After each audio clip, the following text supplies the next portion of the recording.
হ্যাঁ, আজকে আমি তোমাদেরকে যে লেকচারটা দিব সেটা হলো টাইট্রেশনের উপরে chemical analysis of reagents texture wet processing. আমরা যে যে কেমিক্যাল গুলো ব্যবহার করছি সেখানে আমরা ডিফারেন্ট টাইপের সলিউশন তৈরি করি, মিক্সচার তৈরি করি, তো পেস্টও তৈরি করি। তো হচ্ছে আমাদের ডিফারেন্ট অ্যামাউন্টের গ্রাম পার লিটারও কিছু ইকুয়েশন থাকে, ক্যালকুলেশন করতে হয়। কোনোটা আছে পার্সেন্টেজে থাকে। ক্যালকুলেশন করার সময় আমাদের এই অ্যামাউন্ট গুলি আইডেন্টিফাই করতে হয়। তো ওই আইডেন্টিফিকেশনের জন্য একটাই ওয়ে কেমিক্যাল অ্যানালাইসিস, সেটা হলো টাইট্রেশন। তোমরা এটা একবার দেখেছো, এটার উপরে আমরা আজকে ক্লাসটা নিব। টাইট্রেশন কি, what is titration and how it facilitates us to identifying the amount of chemical in a solution. Three different unit সিস্টেমে কাজ করতে হয়। একটা হলো মোলারিটি, আর একটা মোলালিটি, আর একটা হলো নর্মালিটি। আমরা এই বিষয়গুলি আগেও জেনেছি, আজকে আমরা একটু গ্রাফিক্যাল অ্যানালাইসিস এর মাধ্যমে জানবো। মেহরা, কথা বলো। দেখো, এখন টাইট্রেশন অর টিট্রিমেট্রি মানে বুলেটে আমরা যে রেঞ্জ অফ নোন কনসেন্ট্রেশনের যে কেমিক্যালটা সেটা রাখছি। আননোন কনসেন্ট্রেশনের কেমিক্যালটা হচ্ছে বিকারে। যখন বুলেট থেকে ফোটায় ফোটায় পড়বে কতটুকু অ্যামাউন্ট পড়ছে সেটার আইডেন্টিফিকেশন আমরা উপর থেকে স্কেলের মাধ্যমে আইডেন্টিফাই করব। সেখান থেকে আমরা রিডক্স রিয়েকশন, যেটা সেই রিয়েকশনের মাধ্যমে এটার প্রোডাক্ট তৈরি হলেই কালারটা চেঞ্জ হবে। অ্যাসিড বেস রিয়েকশন, যেটা ওই রিয়েকশনের মাধ্যমে আমরা বুঝবো যে উপরে আননোন, সরি, নিচে যে আননোন কনসেন্ট্রেশনের কেমিক্যাল আছে সেটা কনসেন্ট্রেশন কত। এখন আসুন, introduction, a technique for determining the concentration of a solution by measuring the volume of one solution needed to completely react with another solution. Titration process involves the addition of solution of known concentration from fluid to the desired volume of analyzer.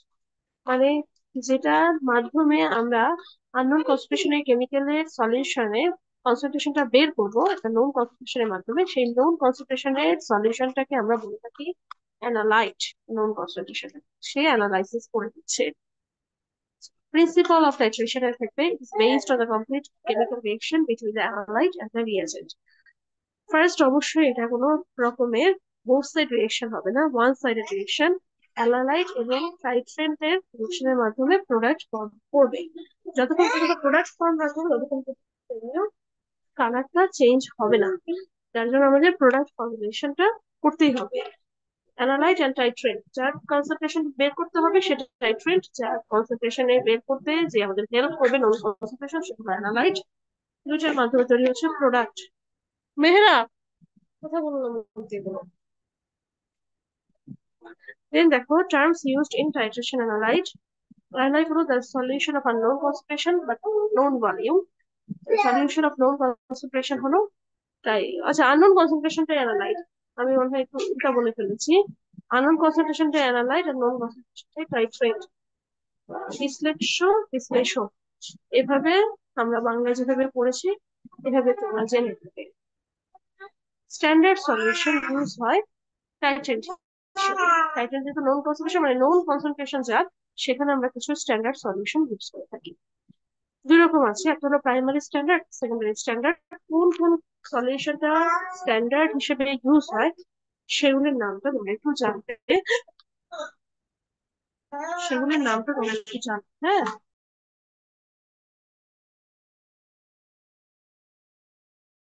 আমরা এখানে যে standard solution গুলো use করবো তার মধ্যে primary standard use করাটা বেশি safe না, মানে অ্যাভেলেবল না থাকলে সেকেন্ডারি স্ট্যান্ডার্ড ইউজ করা যায়। প্রাইমারি স্ট্যান্ডার্ড হিসেবে সার্টেন প্রপার্টিজ থাকবে এগুলি। এক্সট্রিমলি পিওর স্ট্যান্ডার্ড হবে, highly stable, can be weight, easily weight করা যায়। আর সেকেন্ডারি স্ট্যান্ডার্ডের ক্ষেত্রে less pure, less stable, cannot be weight. মানে যা যা ছিল প্রাইমারিতে তার থেকেই, মানে এটাও পিওর বাট লেস পিওর, মানে একটু lower quality. Secondary standard. Primary স্ট্যান্ডার্ডের মধ্যে থাকছে সোডিয়াম কার্বনেট। সেকেন্ডারি যেটা আমরা সোডা অ্যাশ বলে থাকি। সোডা অ্যাশটাই হলো সোডিয়াম কার্বনেট। এই সোডা অ্যাশটাই প্রাইমারি স্ট্যান্ডার্ড হিসেবে বেশিরভাগ টাইট্রেশনে ইউজ হয়ে থাকে। সেকেন্ডারি স্ট্যান্ডার্ডের মধ্যে সোডিয়াম হাইড্রোক্সাইড এবং কস্টিক সোডা, হাইড্রোক্লোরিক অ্যাসিড। এখন আসো equivalence point, end point. Equivalence পয়েন্টটা যেটা, সেটা হলো আমরা যখন বোথ সাইডের রিয়েকশন দেখি। তোমরা 10 জন ছাত্র কেন, যে তুমি ইনফরমেশন সার্কুলেট করো না ঠিক মতো, যে আমি 3টার সময় ক্লাস করছি।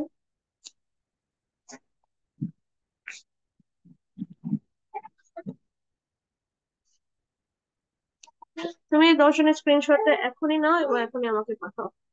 আমি বাকিদের অ্যাটেন্ডেন্স দিব না। আমি বুঝতে পেরেছি 10 জনই আসলে রেগুলার ক্লাস করে, বাকিগুলো একটা ক্লাস করে। অনলাইনে ক্লাস করতে তো কোনো কষ্ট নেই।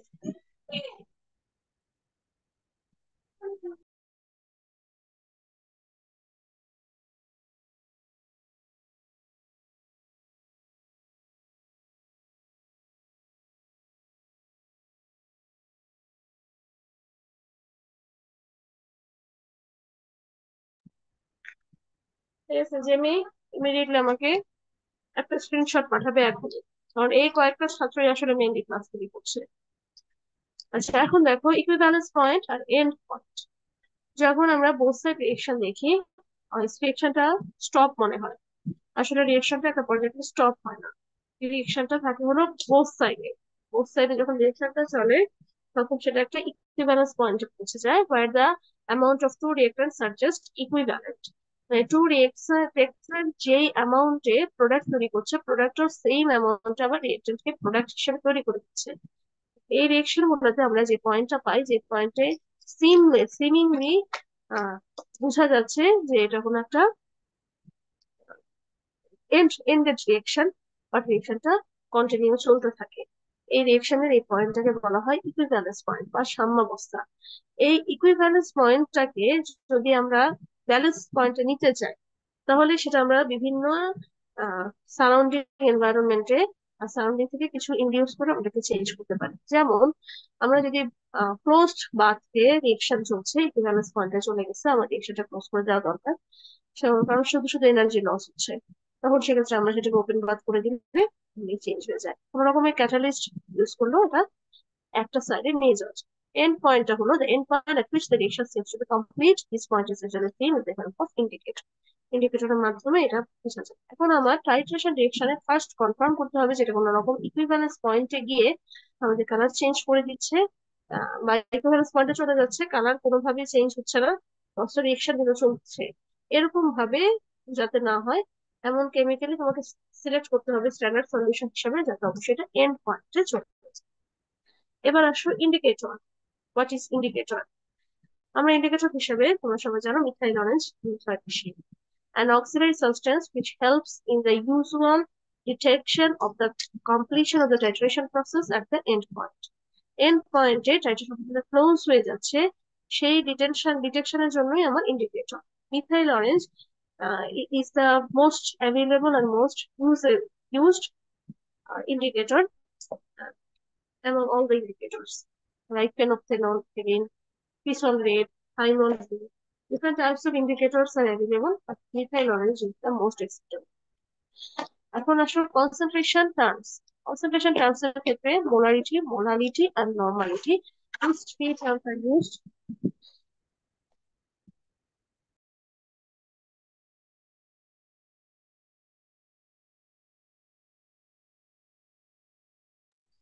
কনসেন্ট্রেশনের ক্ষেত্রে আমরা molarity, molality and normality, these three terms are used.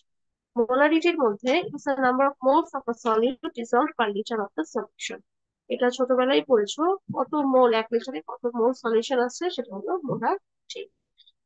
মোলটা কি এটা তোমরা জানো, গ্রামের সাথে রিলেশনশিপ আছে মোলের, এটা ডেফিনেশনটা আগে জেনেছো। আমার শুধু মোলারিটি, নরমালিটি আর মোলালিটি এই তিনটা ইউনিটের ডেফিনেশন।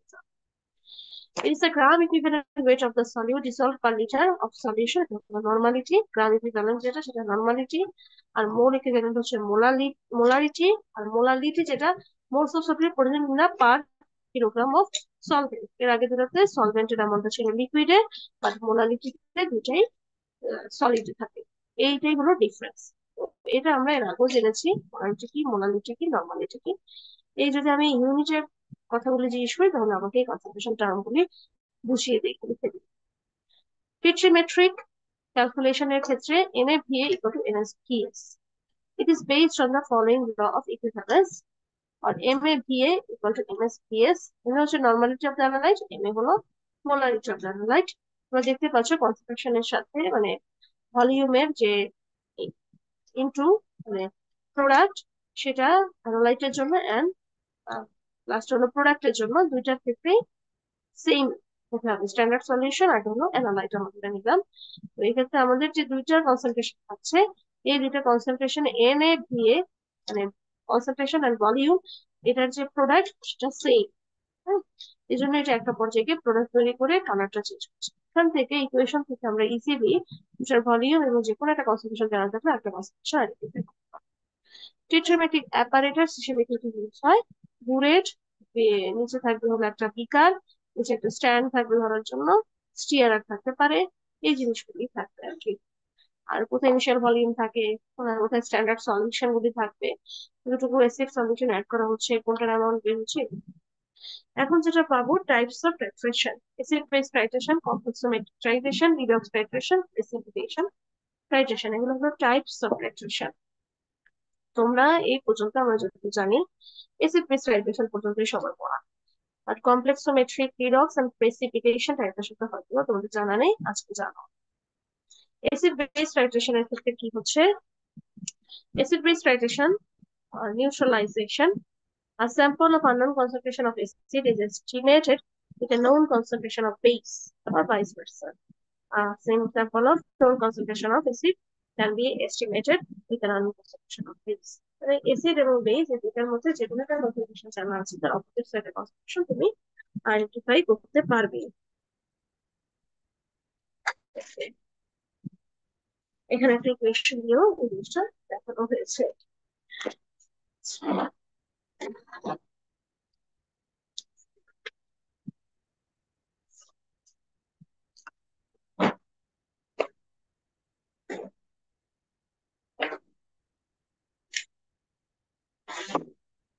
এটা হলো acid base titration. Acid base টাইট্রেশনের ক্ষেত্রে অ্যাসিডের অ্যামাউন্টটা অবশ্যই পিএইচ রেঞ্জে 0 থেকে আপ টু 7 নিউট্রাল পয়েন্ট, আবার অ্যাবাভ 7 থেকে 14 পর্যন্ত অ্যালকালাইন হলো নেগেটিভ লগারিদম অফ এইচ এর ভ্যালু বা প্রোটনের ভ্যালু। অ্যাসিড বেস টাইট্রেশনের ক্ষেত্রে is a procedure used in quantitative chemical analysis to determine the concentration of either acid or base. The equivalence of an acid-base titration is the point at which there are equal amounts of H2O plus, or means H plus proton and hydroxyl group in titration flux. End point of the titration: titration in a point at the inner titration at which the indicator changes color. At that point, when the indicator changes color, that is called the end point of that reaction. The indicator should change color sharply at the equivalence point. At the end point of the titration, all the acid have been neutralized by the alkali. The solution, the conical plus, contain salt and water only, no more acid or base there. Acid-base titration এর ক্ষেত্রে weak organic acid can dissociate slightly in aqueous solution to form ions. The indicators can change color because their ions have colors that are different from undissociated molecule. Acid base titration ক্ষেত্রে weak organic acid যেটা dissociate slightly in aqueous solution to form ions. আমি যদি organic acid দিয়ে, আমরা তো এই acid base টাইট্রেশনের ক্ষেত্রে সবসময় জানি ইনঅর্গানিক অ্যাসিড রিঅ্যাকশন, যদি আমরা উইক অর্গানিক অ্যাসিড ধরো অ্যাসিডিক অ্যাসিড ইউজ করলাম, সেগুলা হচ্ছে অ্যাকোয়াস সলিউশনে আয়ন ফর্ম করতে পারে। দ্যাট দ্যাট টাইম যেটা হয়, indicators can change color because the ions have colors that are different from undissociated molecule. Undissociated molecule চেঞ্জের কারণে কালারটা চেঞ্জ করে, যেহেতু তারা হাইড্রোলাইসিস হয়ে যেতে পারে, সেটা কালার চেঞ্জ হয়ে যেতে পারে। এটা হলো লিমিটেশন বা risk factor. Types of acid base টাইট্রেশনের ক্ষেত্রে strong acid, strong base, strong acid weak base এর সাথে। দেখো স্ট্রং অ্যাসিড হিসেবে আমরা হচ্ছে হাইড্রোক্লোরিক অ্যাসিড, আর স্ট্রং বেস অবশ্যই সোডিয়াম হাইড্রোক্সাইড বা কস্টিক সোডা। আর উইক বেস যদি নেই তাহলে আমরা সোডিয়াম অ্যামোনিয়া নিতে পারি বা ammonium hydroxide. Weak acid with strong base এর ক্ষেত্রে উইক অ্যাসিড হলো অর্গানিক অ্যাসিড, এর সাথে স্ট্রং বেস এর। তাহলে আমরা 4 ধরনের একটা পারমুটেশন কম্বিনেশনের একটা পাচ্ছি, সিস্টেম পাচ্ছি। এই সিস্টেমের মাধ্যমে এই 4 ধরনের কার্ভ আসবে আমার। এটার কথাই বলেছিলাম গ্রাফিক্যাল অ্যানালাইসিস। এই গ্রাফিক্যাল অ্যানালাইসিসটা এক্সামে আসবে, তোমরা তো ভাবে একে একে আমাকে দেখাবা। এবার আসলে the pH range and the change in color for some indicators. এটা একটু বলে নেই। মিথাইল অরেঞ্জের জন্য পিএইচ রেঞ্জ, পিকে রেঞ্জ এটা কেমন হতে পারে এটা তোমরা একটু দেখে নিবে। ব্রোমো টাইমল এর জন্য কেমন হবে, ফেনক্সিলিনের জন্য কেমন হবে কালার চেঞ্জ। মেইনলি ওরা কি করে, ওরা তো কোনো রকম রিয়েকশনে পার্টিসিপেট করছে না, রিয়েকশনের মধ্যে দিচ্ছে। But আমাদের যখনই আমরা ইন্ডিকেটর দিচ্ছি, ইন্ডিকেটরটা একটা নির্দিষ্ট পিএইচ এ কালার চেঞ্জ করছে।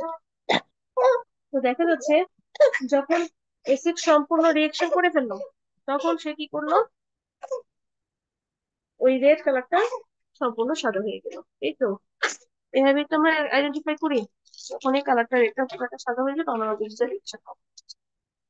আর বুলেটে সাজা দেওয়া হয় হলো ফোটায় ফোটায় দেওয়ার জন্য এবং অ্যামাউন্টটা সঠিকভাবে নির্ণয় করার জন্য। এভাবে প্রত্যেকটাই এরকম। pH of acid base titration at its equivalence point indicator হিসেবে কোনটার সময় কোনটা ব্যবহার করে। এটা হলো তার যে পিএইচ রেঞ্জ, ওই রেঞ্জ থেকে আইডেন্টিফাই হয়। তো সেক্ষেত্রে স্ট্রং হিসেবে স্ট্রং বেসে যাবে, তার মধ্যে কোনটা অ্যানালাইট কোনটা টাইট্রেট, সেই অনুযায়ী আমরা এটা অ্যানালাইটের পিএইচ অনুযায়ী আসলে মেনলি ইন্ডিকেটরের পিএইচটা নির্ধারিত হয়। Titration of strong acid weak base, এটা খেয়াল করে দেখো, strong acid weak base. Strong acid কি করবে, যাবে বেশি বেসকে রিয়েকশন করে ফেলতে, রিয়েকশন বেস থেকে যাবে, এটা নিচ থেকে আস্তে আস্তে উপরের দিকে উঠতে থাকবে কার্ভটা। ঠিক আছে, কার্ভটা হচ্ছে অ্যালকালাইন মিডিয়ামে গিয়ে কমপ্লিট হবে, ভলিউম সোডিয়াম হাইড্রোক্সাইড শেষ হতে থাকে। acid at the start of the titration, base at the end of the titration, এভাবে কার্ভটা চলে যেতে থাকবে। উইক অ্যাসিড স্ট্রং বেসের ক্ষেত্রে দেখো বেসের অ্যামাউন্টটা কিরকম আর উইক ইয়ার অ্যামাউন্টটা কিরকম। ইকুইভ্যালেন্স পয়েন্ট হচ্ছে উইক অ্যাসিড স্ট্রং বেসের সাথে ইকুইভ্যালেন্স পয়েন্টটা above sub, strong acid strong বেসের ক্ষেত্রে ইকুইভ্যালেন্স পয়েন্টটা দুইটাতে যেহেতু স্ট্রং, দুইটার জন্য এটা ইকুইভ্যালেন্স পয়েন্টটা একদম নিউট্রাল পয়েন্ট হবে। আর যদি উইক বেসের সাথে স্ট্রং অ্যাসিড দাও তাহলে ইকুইভ্যালেন্স পয়েন্টটা সাথে নিচে মানে অ্যাসিডের সাইডে হবে। আর আরেকটা আছে, উইক অ্যাসিড যদি স্ট্রং বেসের সাথে যদি দাও, স্ট্রং অ্যাসিডের সাথে দাও তাহলে অ্যাসিডের সাথে যাবে, স্ট্রং বেসের সাথে দিলে বেসের সাথে যাবে। আর দুটো যদি স্ট্রং দাও তাহলে এটা ইকুইভ্যালেন্স পয়েন্টটা থাকবে অবশ্যই নিউট্রাল পজিশনে।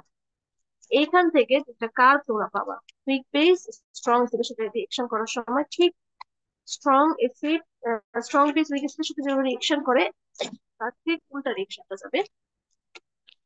এটা শুরুই হবে হচ্ছে উপর থেকে নিচ থেকে যাবে আর কি, উইক বেস স্ট্রং অ্যাসিডের সাথে রিয়েকশন হচ্ছে, কার্ভটা শুরুই হবে উপর থেকে নিচে দিকে যাবে এবং যেটা স্ট্রং সেই সাইডে চলে যাবে হচ্ছে পিএইচ এর রেঞ্জ।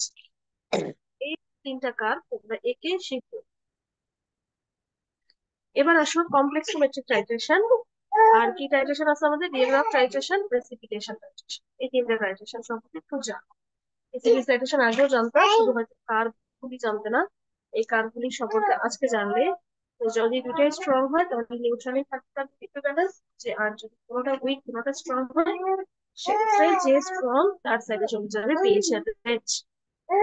পিএইচ এর রেঞ্জ প্রথমে ইকুইভ্যালেন্স পয়েন্ট আইডেন্টিফাই করবে, সেই অনুযায়ী কার্ভ উপরে বা নিচের দিকে স্টার্ট হয়ে যেতে থাকবে। উইক বেস উইক অ্যাসিডের কার্ভটা আঁকা হয় নাই, এটা মেইনলি একটা স্ট্রেট লাইনের মতো হয়, এজন্য এটা আঁকা হয়। বাকি তিনটাকে তোমরা ইলাবোরেট করলেই চলবে। কমপ্লেক্সোমেট্রিক টাইট্রেশন, ইডিটিএ কি, সিলিন ডায়ামিন টেট্রাসিডিক অ্যাসিড। কমপ্লেক্সোমেট্রিক টাইট্রেশনের ক্ষেত্রে as the name indicates the end point is seen by a formation of a complex molecule form. এখানে যেটা করে ও মেইনলি একটা কম্পাউন্ড তৈরি করে, কোনো রকমের ডিফারেন্ট প্রোডাক্ট না করে সবগুলো মিলে একটা কম্পাউন্ড তৈরি করে ফেলে। হিয়ার দ্য টাইট্রেন এন্ড টাইট্রেন একই কথা, টাইট্রেন আর অ্যানালাইট একই কথা, react to form a complex till end point is reached. Once complex is formed, the complex is stable and not further reaction takes place. এই ফরমেশনটা হইতে একটু সময় লাগে কমপ্লেক্স ফরমেশন। তো যেমন ইডিটিএ বা এই ধরনের কিছু কেমিক্যালের ক্ষেত্রে কমপ্লেক্স সিমেট্রিক ফরমেশনের প্রয়োজন হয়। রিডক্স রিঅ্যাক্টেশনের ক্ষেত্রে is based on the redox reaction. Redox তোমরা জানো অক্সিডেশন, রিডাকশন রিঅ্যাকশন। তো অক্সিডেশন হিসেবে অক্সিডাইজিং কেমিক্যাল লাগবে, রিডাকশন হিসেবে রিডিউসিং কেমিক্যাল লাগবে।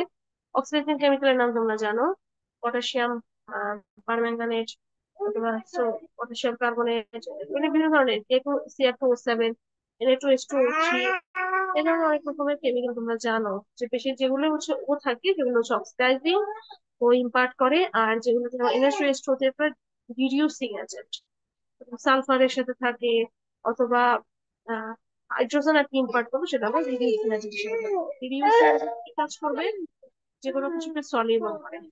আর অক্সিডাইজিং এজেন্ট যে কোনো কেমিক্যালকে ইনসলিউবল করে, ওয়াটার ইনসলিউবল। যদি রিডক্স রিঅ্যাকশনের মাধ্যমে রিঅ্যাকশন হয়, রিঅ্যাকশনে তোমরা জানো যে ইলেকট্রনের অ্যামাউন্টটা আশেপাশে থেকে চেঞ্জ হয়,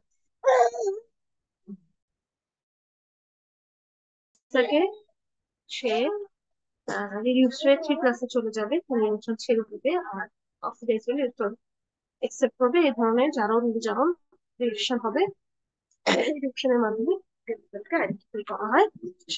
প্রেসিপিটেশন রিঅ্যাকশন হলো the digestion which are based on the formation of insoluble precipitates। এটা হলো বোথ সাইডে রিঅ্যাকশন চলছে, তুমি কোনো না কোনো এজেন্টের সাহায্যে সেটাকে ওয়ান সাইডেড করে ফেললা, প্রেসিপিটেশন করে দিল। হ্যাঁ, হয় ওপেন বাথকে ক্লোজ বাথ করে দিলা, অথবা যেগুলো ক্যাটালিস্ট ইউজ করলা, এভাবে। নর্মালি সিলভারের কম্পাউন্ড হয় প্রেসিপিটেশন করতে গেলে। এবার আসো টাইট্রেশনের অ্যাডভান্টেজ গুলো কি কি, ডিসঅ্যাডভান্টেজ গুলো কি কি। অ্যাডভান্টেজ হলো established for analytic technique, it's fast, it's very accurate and precise technique. Titration offers a good price of performance ratio as compared to more sophisticated techniques. It can be used by low skill, low.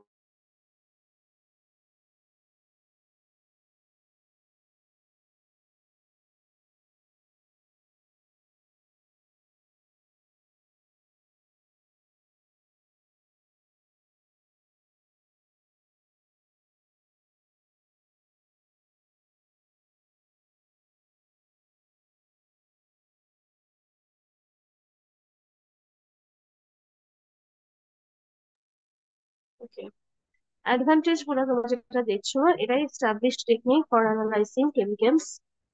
এটা লো trend আর small train, মানে lower train, অল্প কিছু training পেয়ে যে কোনো man power এই ধরনের কাজ করতে পারে।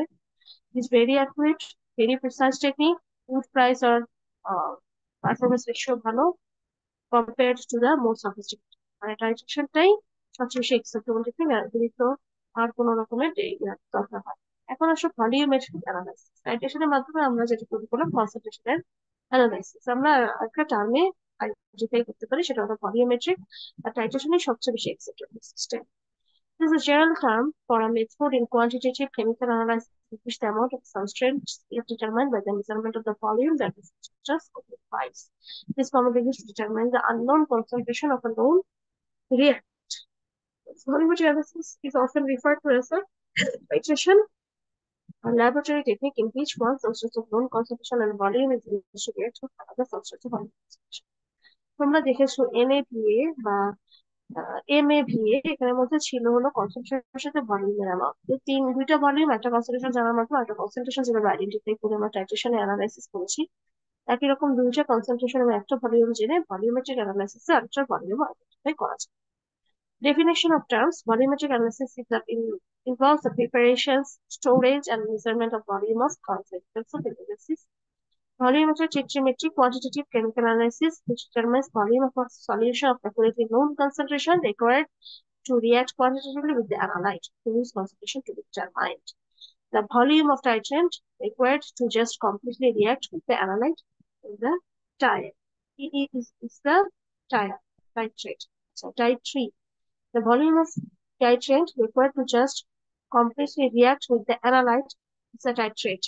মানে টাইট্রেন্টের যেই ভলিউমটা required to just completely react with the অ্যানালাইটের সাথে কতটুকু ভলিউম কমপ্লিট করে সে আমাকে আইডেন্টিফাই করছে যে এই ভলিউমটা তার অ্যানালাইট থেকে তো আমরা পাবো না, আমরা পাবো কার থেকে, টাইট্রেন্ট থেকে। তো টাইট্রেন্টেরই আমার আননোন ভলিউম, এই অ্যামাউন্টটাকে আমরা টাইপ 3 বলবো, মানে যে আননোন ভলিউমটা সেটাকে টাইপ 3 বলবো। Requirement for successful volumetric titration: the reaction must be stoichiometry, well-defined reaction between titrant and analyte. Reaction should be rapid. Reaction should have no side reaction, no interference from other foreign substance. Must have some indication of end of reaction such as color change, increasing pH, zero conductivity etcetera. মানে বিভিন্ন ভাবে আমরা এটা identify করতে পারি, বা সবচেয়ে সেক্ষেত্রে কিন্তু কালার চেঞ্জ এবং পিএইচ এর চেঞ্জও হয়। আরেকটা যেটা পিএইচ মিটার জন্য সবসময় বসিয়ে রাখি আমি, পিএইচ এর সাথে বুঝতে যেটা রিয়েকশন কমপ্লিট হয়েছে। আর এটা হলো কন্ডাক্টিভিটি, এখানেও আমার একটা ওহম মিটার বসে রাখতে হয় আর কি। মানে আমরা বুঝতে পারি যে আসলে কন্ডাক্টিভিটি যখন এস হয়ে যায় তখন এটা প্রোডাক্ট তৈরি হয়ে গেছে। নন রিলেশনশিপ বিটুইন এর point and x point. Stoichiometric events, the branch of chemistry which deals with the weight relation between reaction and product is called stoichiometry. মানে কেমিস্ট্রির একটা শাখা যে রিয়েক্টের প্রোডাক্ট একটি ওয়েট নিয়ে কাজ করে, ভলিউম নিয়ে কাজ করে, বা কনসেন্ট্রেশনে কাজ করে, এগুলো থেকে ওয়েট পাওয়া যায়। তো সেই ব্রাঞ্চটা আমরা স্টোইচিওমেট্রি। হাইড্রোক্লোরিক অ্যাসিড সোডিয়াম হাইড্রোক্সাইডের সাথে রিয়েকশন করলো, এখানে ডিফারেন্ট অ্যামাউন্ট দেওয়া আছে, ওখান থেকে আরেকটা অ্যামাউন্ট করলাম। আমি তোমাদেরকে এখান থেকে ম্যাথ পাই, হ্যাঁ, ম্যাথ দিলে তোমরা সেভাবে ম্যাথটা করবে যে কত গ্রাম সোডিয়াম হাইড্রোক্লোরিক অ্যাসিড, সেই সোডিয়াম হাইড্রোক্সাইড অ্যামাউন্ট হবে। সোডিয়াম হাইড্রোক্সাইড অ্যামাউন্টটা বলে দিলাম না, হাইড্রোক্লোরিক অ্যাসিডের অ্যামাউন্টটা বলে দিলাম, এবং সোডিয়াম ক্লোরাইডের অ্যামাউন্টটা বলে দিলাম। তখন তোমরা পানির অ্যামাউন্ট বাচ্চা হবেই, আর শুধু সোডিয়াম হাইড্রোক্সাইডের অ্যামাউন্ট তোমার বের করতে পারবে। রিয়েকশন দিয়ে আস্তে আস্তে তোমরা বের করবে। ঠিক আছে, তোমরা কি বুঝছো এই পর্যন্ত লেকচার? আজকেরটা কেমিক্যাল অ্যানালাইসিস কালকে যে পড়াতে পারিনি, কালকে না তার আগেরটা, এটা বুঝছো?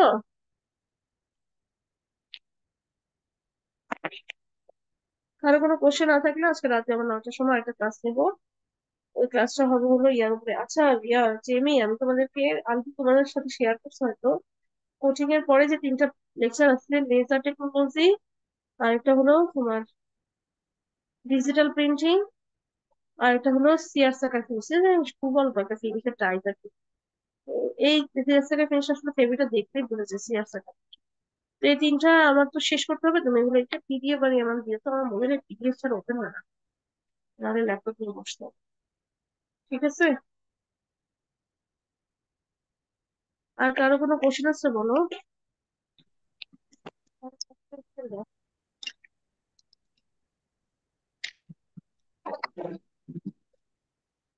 কারো কোনো কোশ্চেন আছে?